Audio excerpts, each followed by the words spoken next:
하나님 아버지, 우리를 아버지의 자녀 삼아 주셔서 저 영원한 하늘 백성으로 하늘을 사모하게 하시니 감사합니다. 우리를 구원하여 주신 하나님께 영광과 찬양을 드리며 예배하오니 이 시간 우리와 함께 해주셔서 이 예배를 기뻐 받아 주시옵소서. 오직 우리 주님만이 홀로 영광 받아 주시옵기를 우리 주 예수님의 이름으로 기원하옵나이다. 아멘.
하늘에 계신 아버지 하나님, 오늘 복된 안식일 주님의 이름으로 예배드리오니 감사를 드립니다.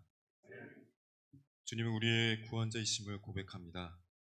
우리 모두가 영과 육의 모든 문제들을 주님의 보혈로 새롭게 하시니 이 또한 깊이 감사를 드립니다. 주님께서 주신 생명의 말씀을 잠시 잊어버리고 우리의 육신의 정욕으로 이 세상의 일들로만 살아온 우리들을 용서하여 주시옵소서. 이 시간 성령님의 인재하심을 인정하고 성령님의 인도하심으로 오늘의 이 예배가 산 제사가 되게 하여 주시옵소서. 아버지 하나님, 우리의 삶의 성장과 열매 맺음을 허락하여 주시옵고 우리의 삶이 더욱 예수 그리스도를 닮아가기를 원합니다.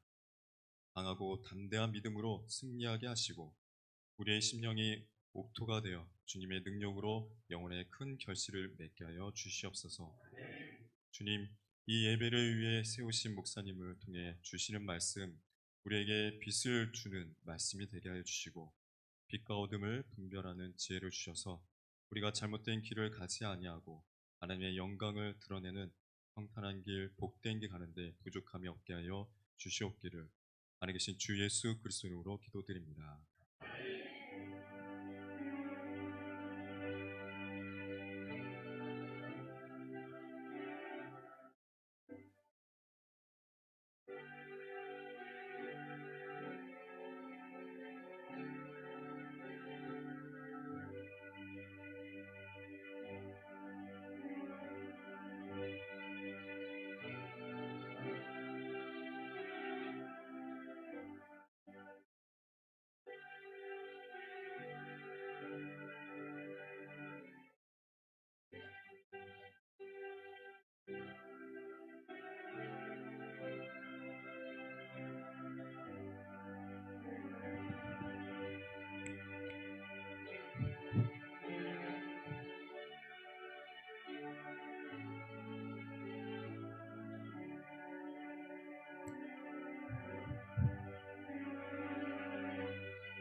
네, 성도 여러분 안녕하십니까? 하나님께서 약속하신 평강이 우리 모든 성도님들과 또 우리 모든 사랑하는 사람들에게 이제로부터 영원토록 함께 하시길 주님의 이름으로 축복합니다. 오늘 우리 안식일학교 때 말씀하셨지만은 우리 반가운 손님이 오셔서 먼저 우리 환영의 시간을 갖겠습니다. 우리 최연수 장로님께서 이렇게 인도하신 우리 장순용 선생님 정말 환영합니다. 네, 정말 반갑습니다. 네, 이렇게 와주셔서 정말 감사드리고요. 이렇게 교회에 한번 오시고 뭐 그냥 오신 걸로 끝나는 것이 아니라 우리는 하나님을 믿기 때문에 하나님께서 우리 장순영 선생님을 이곳으로 인도하셨다고 믿습니다. 그리고 앞으로도 인도하실 것이고 또 하늘까지 인도하실 줄로 믿습니다. 꼭 하늘까지 함께 갈 수 있는 축복된 삶이 되길 소망합니다. 그리고 지난주에 제가 입장교회 전도회를 가느라 함께 예배를 드리지 못했는데, 지난주에 우리 안효단 성도님께서 우리 최복식 우리 선생님 모시고 오셨는데 혹시 인사하셨죠? 네. 오늘 다시 한번 우리 최복식 선생님 환영합니다. 큰 박수로 환영해 주시면 감사하겠습니다. 우리 안효단 성도님께서 침례 받으신 지 한 2주밖에 안 되셨습니다. 그런데 벌써 이렇게 새로운 분을 모시고 오셨어요. 이게 바로 하나님을 아는 사람들의 모습인 것 같습니다. 하나님을 알고 하나님의 사랑을 경험하면 이걸 마음속에 담아둘 수가 없어요. 자꾸 사람들에게 이야기하게 되고 함께 교회를 가자는 그런 이야기를 하게 되거든요. 우리 안효단 성도님 감사드리고 또 함께 오신 최복식 선생님 다시 한번 감사를 드립니다. 오늘 시대의 소망 77장에 있는 말씀, 빌라도의 법정에서 있는 이 말씀으로 함께 은혜를 나누겠습니다. 제목을 저는 십자가의 주역들이라고 정해봤는데요. 그 미국의 매사추세츠의 세일럼이라는 그 조그마한 항구 도시에 가면은 이제 마녀 박물관이 있습니다. 별 박물관이 다 있죠. 마녀 박물관입니다. 보시는 것처럼 좀 이렇게 불빛도 뭐 빨간 불빛으로 이렇게 새어 나오는 것이 범상치가 않습니다. 근데 이 곳이 글쎄 정확하게는 잘 모르겠지만 예전에는 교회 건물이 아니었나 생각을 해봅니다. 근데 왜 이곳이 마녀박물관이 되었는가? 이 매사추세츠에 있는 이 세일럼이라는 이 도시는 그 1692년 세일럼 마녀 재판이라는 아주 유명한 사건으로 지금도 사람들의 기억 속에 남아있는 도시입니다. 이 1692년 1월부터 9월까지 이 조그만 항구 도시에서 19명이 마녀로 몰려가지고 희생이 됐습니다. 교수형을 당했고요. 한 명은 그 마녀로 자베카라는 그 고문을 이기지 못하고 또 죽었고, 총 13명의 여자와 7명의 남자가 이 마녀 재판에 단 9개월 사이에 그렇게 희생양이 되어서 그렇게 희생이 되었습니다. 이 미국의 작은 마을에 어떻게 이런 일이 있었을 수 있을까? 이 당시는 이제 청교도들이 유럽에서 미국 신대륙을 찾아서 넘어온 지 얼마 되지 않은 때였습니다. 아직 미국으로 독립하지 않고 영국의 지배를 받고 있던 이때에 이 미국으로 건너온 사람들은 청교도들, 우리가 보통 청교도들이라고 하죠. 정말 신앙적으로 굉장히 열성이 있고, 그 다음에 하나님의 말씀대로 살기를 원하고, 금욕주의를 하고, 아직 이 곳에는 물론 이제 영국의 지배를 받긴 하지만 그 마을 다니엘에서 제일 영향력이 있는 사람은 목사님입니다. 그 목사님이 뭐 예배뿐만 아니라 그 마을의 모든 결정도 이 목사님을 통해서 이루어지게 되는 거죠. 그래서 말하자면 신정 정치가 이루어지는 것입니다.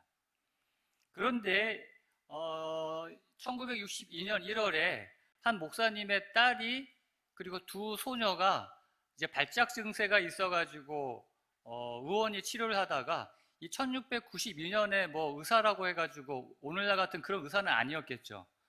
뭐 어떻게 하다 보니까 고칠 수가 없으니까 했던 말이 뭐냐면은 이 소녀들은 악마의 손에 떨어졌다. 이 마을에 숨어 있는 마녀들 때문이다 하고 그 자기가 고치지 못하는 것을 그렇게 면피하는 그런 발언을 하게 됩니다. 그것으로 시작이 돼가지고 그 마을에 숨어 있는 마녀들을 색출하는 일을 하게 되었는데, 이 소녀들이 이제 마녀가 누군가 하는 그런 사람들의 성화에 사람을 이제 지목합니다. 저 아줌마가 마녀예요 하면서. 그것이 시작이 돼가지고 그 마을에 이제 집단 광기가 일어나요. 서로가 서로를 지목하면서 마귀다, 마녀다. 그 200여 명이 마녀다라는 그런 제목으로 잡혀오고, 그 가운데 말씀드린 20명이 교수형의 마귀로 또 마녀로 몰려서 죽게 되었던 것이죠. 그래서 지금도 이 세일럼의 이 집단 관계, 마녀 재판. 근데 안타까운 것은 뭐냐면 이것을 주도했던 것이 바로 목사님이었다는 거예요. 그곳에 코튼 매더 목사라는 분이 이 광기 어린 마녀 재판을 주도해서 그렇게 많은 사람들을 마녀로, 마귀로 몰아서 그렇게 교수형에 처하게 했다는 것이죠. 심지어는 바로스 목사라고 해서 목사님조차도 마녀, 마귀로 몰려가지고 처형당합니다. 같은 목사님끼리. 그리고 그 마을에 유력한 가문들끼리 이렇게 경쟁을 벌이는 가문들이 서로 이제 저 가문에 누가 마녀다, 마귀다 해가지고 그렇게 고발하면서 자기의 정적을 제거하는 일에 또 이용하기도 하고요. 참 이것이 오늘날에도 사람들의 기억 속에 남아있는 한 작은 마을에 있었던 집단 광기로서 이것이 소재가 되어서 많은 영화들도 만들어지게 되었고요. 그런데 성경은 2000년 전에 이스라엘 땅에 있었던 또 하나의 집단 광기를 보여줍니다. 오늘 우리가 지난주에 말씀을 묵상했던 이 빌라도의 법정에서 있었던 그 사건들을 보면서 정말 어떻게 이럴 수가 있을까? 오늘 우리는 그 날 밤에 있었던 그 집단 광기에 빠졌던 사람들의 모습 속에서 예수님께서 어떠한 고난을 당하시고 이 이야기 속에는 많은 이들이 등장하는데 오늘 저는 그 이야기 속에 등장하는 인물을 중심으로 좀 이 말씀을 좀 살펴보려고 합니다. 제일 먼저 이날 있었던 이야기 중에 등장하는 사람들은 대제사장과 장로들이었어요. 마태복음 27장 1절 2절에 보면은요, 새벽에 모든 대제사장과 백성의 장로들이 예수를 죽이려고 함께 의논하고 결박하여 끌고 가서 총독 빌라도에게 넘겨주니라 하고 그랬습니다. 먼저 이 이야기에 가장 먼저 등장하는 사람은 대제사장과 장로들이에요. 이 사람들이 예수님을 죽이려고 함께 의논합니다. 이들은 함께 예수님을 죽이고자 하는 목적으로 연합하죠. 어떻게 보면 오늘 이 예수님의 그 빌라도 법정에서 겪었던 고초, 그날에 있었던 사람들 중에 가장 악랄하고 정말 예수님을 죽음으로 몰아가는 주범이라고 할 수 있을 것입니다. 그런데 이렇게 악랄한 종교의 지도자로서 그러한 겉으로 보기에는 엄숙한 이 사람들이 이렇게 악랄하게 행동을 하면서도 참 어울리지 않는 그러한 모습을 보여주는 것을 또 우리는 찾아볼 수 있는데요. 요한복음 18장에 보면은 이들의 그 어울리지 않는 모습을 이렇게 기록하고 있습니다. 같이 한번 읽어보겠습니다. 시작. 그들이 예수를 가야바에게서 관정으로 끌고 가니 새벽이라. 그들은 더럽힘을 받지 아니하고 유월절 잔치를 먹고자 하여 관정에 들어가지 아니하더라. 그러므로 빌라도가 밖으로 나가서 그들에게 말하되 너희가 무슨 일로 이 사람을 고발하느냐. 자, 이 이야기를 잘 보면은 지금 여기서 이 대제사장과 장로들이 예수님을 죽이고자 하는 그러한 목적으로 의논하고 하나가 되어서 정말 그 절호의 기회를 놓치지 않으려고 예수님을 지난주에 살펴봤지만 가야바의 그 대제사장 법정에서 사형 참남하도다 하고 그렇게 선언한 다음에 이 빌라도 로마 총독의 법정으로 끌고 옵니다. 그런데 그렇게 온 이 사람들이 어디에는 들어가지 않았다고요? 빌라도의 그 관정에는 들어가지 않으려고 하는 거예요. 예수님만 들여보내고. 이유가 뭐라고 합니까? 왜 그렇게 안 들어갔다고요?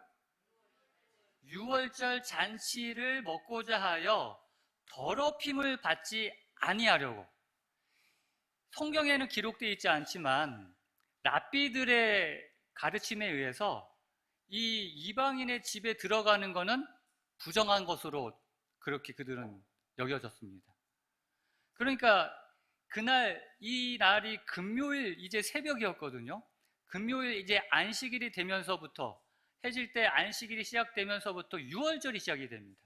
그 유월절 잔치가 시작이 되는 그때 이 이방인 빌라도의 집에 들어가면, 관정에 들어가면 부정하게 된다라고 생각해서 예수님만 들여보내고 자기들은 그 문 밖에서 들어가지 않는 거예요.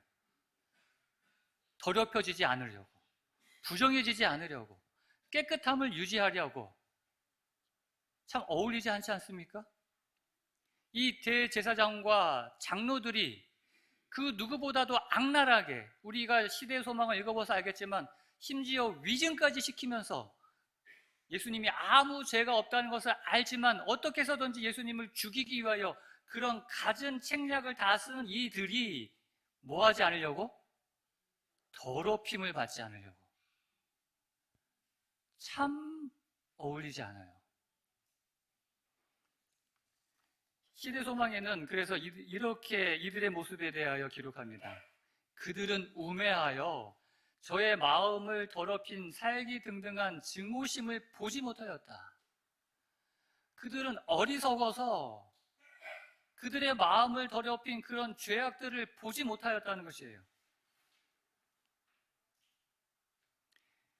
그리고는 그들은 단순히 그 종교 행사에 집착하고 그 유월절 그 의미도 잘 모른 채 그냥 그 종교 행사 거칠에 예배에만 집착하는 모습을 보게 되는 것이죠.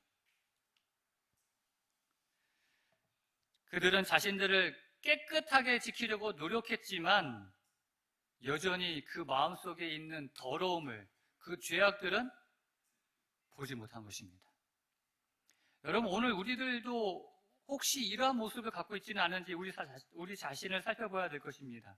오늘 우리들도 내 마음속에 있는 이기심, 교만, 욕심, 그 모든 더러움들이 있지만 그걸 보지 못한 채 그저 보여지는 모습 속에서 내 마음을, 내 삶을 더럽히지 않으려고 단순히 안식일을 지키고 돼지고기 먹지 않고 술, 담배 안 하고 이런 것들로부터 더럽힘을 받지 않으려고만 하고 있지는 않은지요. 오늘 성령께서 우리의 마음속에 있는, 우리 마음속에 우리가 보지 못하는 그 모든 더러움들을 볼 수 있는 눈을 갖게 해주시기를 저는 간절히 원합니다. 우리의 마음속에 있는 이 더러움을 보고 성령께서 역사하시는 그 음성에 귀 기울이고 진정한 회개의 길로 나아감으로 이런 대제사장과 바리새인 같은 그런 죄에서 벗어날 수 있는 우리 모두가 되기를 간절히 소망하는 것입니다. 오늘 이 시간 우리의 더러움을 깨닫고 이 죄를 씻을 수 있는 예수 그리스도의 보혈의 피로 나아가는 우리 모든 홍성 하늘 가족들이 되시기를 주님의 이름으로 축복합니다. 두 번째로 이 예수님을 십자가에 달리게 한 주역 빌라도이죠. 이 빌라도는 우리가 잘 아는 것처럼 예수님을 재판했고요. 그리고 예수님에게 사형을 선고한, 십자가형을 선고한 그런 사람입니다. 그런데 예수님에게 사형을 선고한 이 빌라도는 예수님이 사형을 받을 만한 죄가 없다는 것을 알았어요. 시대소망은 그것을 이렇게 이야기합니다. 빌라도는 그들의 목적, 이 제사장들과 장로들의 목적을 간파하였다. 그는 이 죄수, 이 예수가 정부를 전복하려는 음모를 꾸몄다는 주장을 믿지 않았다. 예수님의 온유하고 겸손한 자태는 고소 내용과는 전혀 일치하지 않았다. 빌라도는 유대 고관들이 그들의 진로를 가로막는 이 무지한 사람을 멸하기 위하여 음흉한 음모를 꾸몄다는 사실을 확신했다. 이 말씀만 보아도 빌라도는 지금 예수님에 대하여 어떻게 생각하고 있다는 것을 알 수 있습니까? 무죄하다. 이 장로들, 이 대제사장들이 무죄한 이 사람을 자기들의 진로를 맡고 있다는 이유 때문에 죽이려 한다는 것을 알았다는 거예요. 그런데도 불구하고 어떻게 했다고요? 예수님에게 십자가형 사형 선고를 내립니다. 이유는 무엇인가? 이 빌라도에게 있어서 가장 중요하게 여기는 것은 진실보다, 공의보다 대중들의 평판이었다는 것이죠. 자기 자리에 대한 욕심으로 그 어떠한 양심의 소리도 무시할 수 있는 그런 사람이었다는 것입니다. 그런데 빌라도는요, 이 대제사장들과 장로들의 이야기를 들으면서 이들의 주장이 옳지 않고 이들이 이야기하는 것처럼 예수님이 죽음에 이를 그런 죄를 짓지 않았다는 것을 알았어요. 그래서 예수님에게 보아왔던 것처럼 그 온유한 모습 속에서 지금까지 보아왔던 수많은 죄인들과 다른 모습 속에서 예수님에게 마음이 이끌렸다고 합니다. 이 빌라도가 그래서 예수님께 이제 질문합니다. 그 대제사장들과 장로들이 아니라 이 예수님에게 직접 질문합니다. 그걸 현대인 성경으로 한번 보겠습니다. 그래서 빌라도는 다시 관저로 들어가서 예수님을 불러 물었다. 네가 유대인의 왕이냐? 예수님께서 그것을 듣는 순간 이렇게 대답하십니다. 그것이 네 생각이냐? 아니면 다른 사람들이 나에 대해서 너에게 한 말이냐? 이것이 굉장히 예수님에게는 중요했어요. 지금 네가 유대인의 왕이냐 묻는 이 빌라도의 말이 지금 이 빌라도의 마음속에 있는 예수님에 대한 고백인지 그걸 예수님께서 알고 싶으셨던 거예요. 그리고 예수님께서 내 나라는 이 세상에 속하지 않았다 말씀하면서 예수님께서 왕으로서 고백하는 이 세상에 건국할 나라가 대제사장과 장로들이 고발하는 것처럼 이 세상을 전복하려는 그 나라가 아님을 이야기합니다. 다시 묻습니다. 그렇다면 네가 왕이란 말이냐? 그렇다. 네 말대로 나는 왕이다. 사실 나는 진리를 증거하려고 났으며 이것을 위해 세상에 왔다. 누구든지 진리의 편에 선 사람은 내 말을 듣는다. 그때 빌라도는 다시 묻습니다. 진리가 무엇이냐? 그리고서 그는 다시 밖으로 나가서 유대인들에게 말하였다. 나는 그에게서 아무 죄도 찾지 못하였소. 자, 지금 지금 우리가 읽은 이 성경의 말씀 가운데 어떤 일이 있었는지를 우리는 살펴보아야 합니다. 도대체 어떠한 이 빌라도의 마음과 예수님의 이 주고받은 대화 속에서 어떠한 상황이 지금 일어나고 있는가? 이 시대 소망에 보면은 이때 빌라도의 마음에 대하여 이렇게 기록하고 있습니다. 빌라도는 진리를 알고자 하는 열망을 가지고 있었습니다. 그리고 빌라도는 구주의 말씀을 열심히 붙잡았습니다. 그리고 빌라도의 마음은 그 진리가 무엇인지, 그것이 참으로 무엇인지, 어떻게 얻을 수 있는지를 알고 싶은 욕망으로 감동되었다고 그랬습니다. 그래서 진리가 무엇이냐라고 묻는 이 빌라도의 질문 속에는 이러한 마음으로 지금 물었다는 거예요. 여러분, 지금 이 빌라도의 마음 가운데 있는 이 마음들이 어떻습니까? 오늘 저와 여러분들의 마음이기도 하지 않습니까? 진리를 알고자 하는 열망, 구주의 말씀을 열심히 붙잡는 마음, 정말 하나님의 말씀이 참으로 무엇이고 그것을 어떻게 얻을 수 있는지 알고 싶은 욕망. 오늘 저와 여러분도 이러한 마음 갖고 싶지 않습니까? 근데 이러한 마음을 가졌던 빌라도가 그래서 예수님께 묻죠. 진리가 무엇이냐? 근데 여기서 끝납니다. 그 다음, 그러나 빌라도는 예수님의 다음 대답을 기다리지 않았어요. 진리가 무엇이냐고 묻기만 한 다음에 법정 밖에 그 소란스러운 소리에 이제 깨닫습니다. 정신을 차립니다. 그리고는 그 시끄러운 소리에 자기가 해야 할 일이 무엇인지를 깨닫게 돼요. 공의, 진리는 이 예수님이 무죄하다는 것을 드러내고 있지만 빌라도는 만약에 그렇게 예수님을 석방할 경우에 그 백성들이 밀란을 일으킬까봐, 폭동을 일으킬까봐 그걸 두려워했다고 합니다.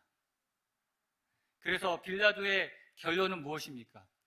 그렇게 진리를 알고 싶고 그걸 어떻게 얻을 수 있는지를 알고 싶고 더 깊이 말씀을 깨닫고 싶은 욕망이 있었지만 빌라도는 그러한 마음을 속에서도 그가 한 선택은 바로 이것이었습니다. 빌라도가 아무 성과도 없이 도리어 밀란이 나려는 것을 보고 물을 가져다가 무리 앞에서 손을 씻으며 이르되 이 사람의 피해에 대하여 나는 무죄하니 너희가 당하라. 그가 내린 결론은 무엇이었어요? 예수님을 결국 십자가형에 내어주면서 그 폭도들의 손에 내어주면서 그 집단 관계에 빠진 그 사람들의 손에 내어주면서 나는 아무 책임이 없다. 결국 그는 나는 아무것도 하지 않겠다라고 이야기하는 것입니다. 진리에 접근했고 그 진리의 빛이 그의 삶에 분명하게 비쳤음에도 불구하고 그 빌라도의 최후의 선택은 무엇이었다고요? 나는 아무것도 하지 않겠다. 여러분, 오늘 여러분의 마음 가운데 진리의 빛이 비춰지고 그 진리에 여러분이 접근했을 때 여러분의 선택은 무엇입니까? 왜 빌라도는 이러한 선택을 했을까요? 이유는 이 빌라도는 하나님께서 그에게 들려주시는 그 음성보다 지금 밖에 있는 저 사람들의 외침을 더 크게 들었다는 것이에요. 그는 무엇이 옳은 줄을 알았지만 자신의 삶에 이 진리가 들어와서 자기를 올바른 방향으로 바꾸어내는 그 변화를 원치 않았다는 것입니다. 그렇게 되면은 그가 가지고 있는 많은 것들, 그가 누리고 있는 지위들, 이것이 잃어버릴 수 있다는 것을 알았기 때문에 그는 아무것도 하지 않은 이 일을 통해서 자기가 가지고 있는, 자기가 누리고 있는 이 모든 것들을 지키고 싶어 했다는 것이에요. 자기의 위치, 자기의 평판. 그러나 결국 그가 그렇게 지키고 싶었던, 그가 누리고 싶었던 이 모든 것들을 어떻게 했습니까? 결국 그는 모든 걸 다 잃어버렸어요. 그는 결국 모든 지위에서, 그 관직에서 쫓겨났고 결국 얼마 후에 그의 생애를 끝마쳤다라고 기록하고 있습니다. 마지막 빨간 글씨 한번 다 같이 한번 읽어보겠습니다. 시작. 죄와 타협하는 자들은 이와 같이 모두 다 슬픔을 당하고 멸망을 받게 될 것이다. 아무것도 하지 않겠다. 진리의 빛이 비춰지고 진리가 나를 감동시키고 진리가 나를 올바른 길로 인도하려는 그때에 오늘날에도 많은 사람들이 이러한 선택을 한다는 것이죠. 진리와 그 진리가 주는 만족보다도 현재 내가 누리고 있는 이 안락함과 이 만족함, 이것을 더 크게 느끼고 있다는 것이죠. 진리를 따르면, 하나님의 말씀을 따르면 그 인생에 가져올 변화, 그 바꾸는 삶의 변화보다도 그냥 지금 이대로 살기를 원한다는 것입니다. 하나님의 말씀을 따를 때 내가 버려야 할 것들, 내가 바뀌어야 할 것들, 이것들을 보니까 내가 누리고 있는 이것이 더 크다는 것이에요. 그렇기 때문에 하나님의 음성, 그 회개의 초청이 그들의 삶에 들려질 때 그들은 결국 아무것도 하지 않겠다라고 선택한다는 것이죠. 하지만 빌라도의 이러한 선택이 그가 누리고 싶었던, 그가 지키고 싶었던 것을 끝까지 지켜주지 못했습니다. 결국 이러한 선택은 결국 여기 있는 말씀처럼 모두 다 슬픔을 당하고 멸망을 받게 하는 결과를 가져온다는 것이죠. 오늘 우리에게도 이러한 역사는 반복될 것입니다. 끊임없이 하나님께서 성령님을 통하여 우리의 마음속에 역사하시고 우리에게 진리 가운데로 이끄시려고 하실 때 우리의 마음에 그 말씀대로 순종하고자 하는 열망, 그 말씀을 더 깊이 깨닫고 싶은 그러한 열망, 그러나 그러한 것들을 끝끝내 짓눌러 없애버리는 사람들이 있다는 것이죠. 무엇 때문에? 내가 지금 갖고 있는, 내가 누리고 있는 이 얼마 안 되는 별거 아닌 이것 때문에. 여러분, 하나님께서 오늘 저와 여러분에게도 지금 이 순간 결단을 내리기를 요구하십니다.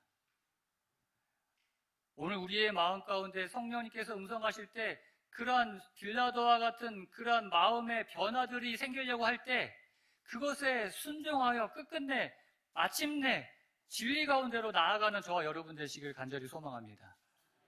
가장 중요한 것은 마지막 그 선택인 것이죠. 나아만 장군이 선지자의 말에 따라서 7번 목욕하고 회복이 된 것처럼 6번까지는 아무 소용이 없어요. 마지막 그 순간, 마지막 최후의 결심까지로 나아가야 된다는 것이죠. 오늘 저와 여러분들이 하나님께서 우리의 마음을 두드리고 변화시키기를 위하여 애쓰실 때 나는 아무것도 하지 않고 이대로 있겠다라는 그런 빌라도의 선택이 아닌 주님의 말씀대로 제가 진리대로 나아가겠습니다 하는 생명의 선택을 하는 우리 모두가 되시기를 주님의 이름으로 간절히 소망합니다. 마지막으로 한 사람을 더 보면 세 번째로 헤롯이 있습니다. 이 헤롯은 빌라도가 그렇게 복잡하고 난처한 상황에서 이것을 어떻게 해서든지 좀 모면하고자 마침 그곳에 있었던 헤롯 왕에게 이 예수님을 보냅니다. 예루살렘 성에 이 빌라도가 로마 총독으로서 통치하는 구역이 있고요. 그 다음에 갈릴리 지역을 통치했던 헤롯 왕이 있었습니다. 둘 사이는 나빴어요. 두 지도자가 있기 때문에 서로가 서로를 좋아할 리가 없겠죠. 그런데 이 순간만은 두 사람이 친구가 되었다라고 합니다.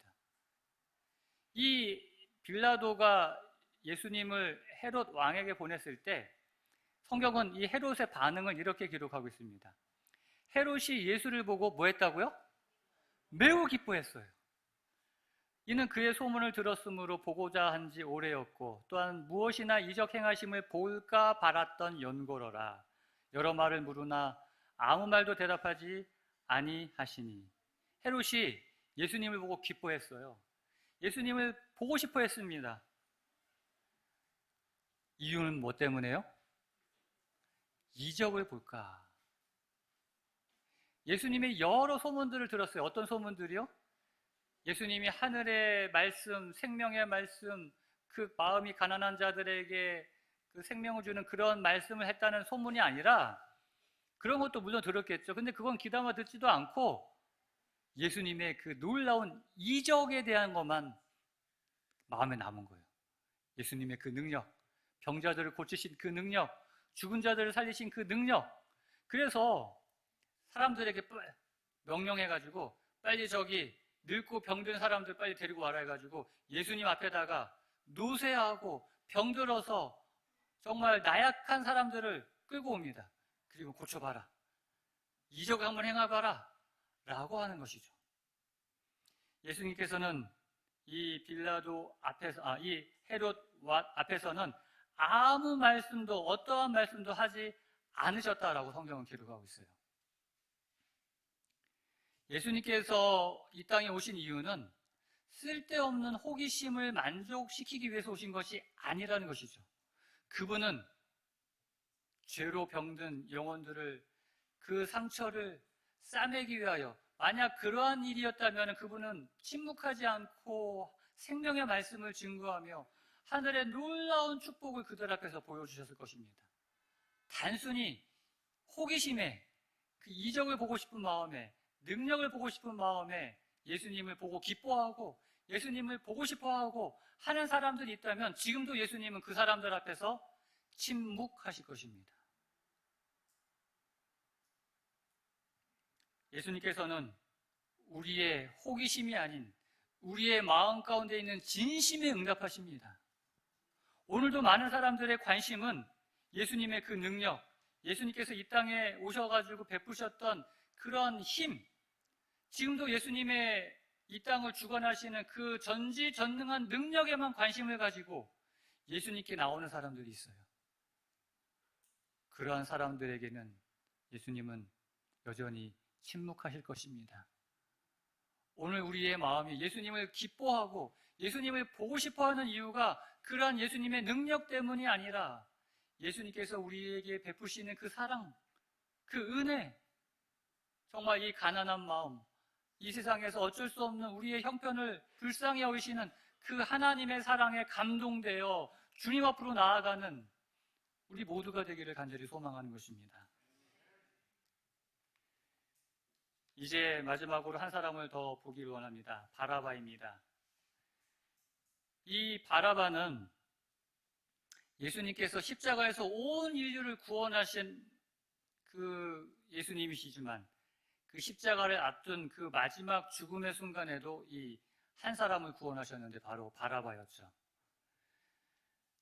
이 바라바를 사실 이 빌라도가 예수님이 무죄라는 것, 예수님이 죽을 아무 죄가 없다는 것을 알고 어떻게 해서든지 예수님을 놓아주려고 흉악한 죄인인 바라바를 같이 세워놓고 그래서 두 사람을 대조시키면서 이 두 사람 가운데 한 사람을 놓아주기를 원할 때 이 예수님을 사람들이 당연히 놓아주기로 선택할 줄 알고 그렇게 두 사람을 내어놓은 것입니다. 그런데 우리가 보았던 것처럼 아는 것처럼 집단 광기에 빠진 이 사람들은 그 순결한 예수님의 모습과 대조되는 그 바라바를 보면서도 바라바를 놓아달라고 그들은 외칩니다. 여기서 시대소망은 아주 중요한 한 가지 이야기를 이야기합니다. 이 바라바를 우리는 단순히 그냥 강도요 살인자로만 알고 있는데 시대소망은 이 바라바에 대해서 이렇게 이야기합니다. 이 바라바는 자신을 누구라고 주장했다고요? 메시아라고 주장했다는 거예요. 심지어 어떤 능력도 행했냐면은 사탄의 역사를 통해서 예수님께서 행하셨던 그런 놀라운 일들도 행했다고 성경은 기록하고 있습니다. 나는 메시아다 하면서 메시아가 할 수 있는 이적들을 사탄의 능력을 힘입어 행했던 것이에요. 그리고 사탄이 세우고자 했던 왕국, 이 땅의 메시아를 바라보는 사람들이 그토록 원했던 왕국, 그 왕국을 세우고자 무력으로 그렇게 세상을 정복하는 그런 세상을 힘으로 세우는 왕국을 건설하려고 했던 것이죠. 그래서 자신을 메시아라고 주장했고 무정했고 절망적인 악인이었다. 강도요 살인자였던 이 바라바는 사단의 대표자고 그리스도는 하나님의 대표자로서 지금 사람들 앞에 서 있는 것입니다. 그런데 사람들은 누구를 선택했다고요? 바라바를 선택하는 겁니다. 오늘 이 바라바를 저는 이 십자가의 주역들, 예수님을 십자가에 달리게 했던 주역들 가운데 가장 마음이 끌리는 사람은 이 바라바였어요. 그렇게 사탄의 대리자로서 온갖 나쁜 짓을 저지른 이 바라바였지만 결국 누구 때문에 구원을 받습니까? 예수님 때문에. 예수님의 그 십자가의 선택으로 그 수많은 무고에도 불구하고 침묵하셨던 그 예수님의 선택으로 바라바는 새로운 생명을 얻게 됩니다. 이 바라바가 전해 내려오는 이야기에 의하면 이